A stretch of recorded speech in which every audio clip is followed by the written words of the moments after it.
If you want to turn off one-time passcode autofill, this is how you do it.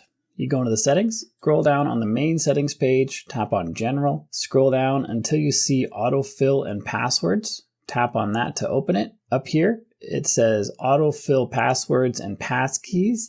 And if you read closely, it says and verification codes. So we got to turn that off. So now one-time passcodes are not going to be autofill anymore, but also your passwords and passkeys aren't either.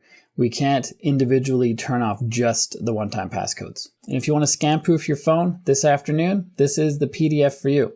Scan this QR code, click on the link in the description or the pinned comment. All of them take you to the same place where you can download this for free and scan proof your phone this afternoon. I made this for you. It's free. Check it out. The next video you should probably watch is this iPhone tracking video, so you can see how iPhone is tracking you and what they're doing with the data, and then turn it off if you want to.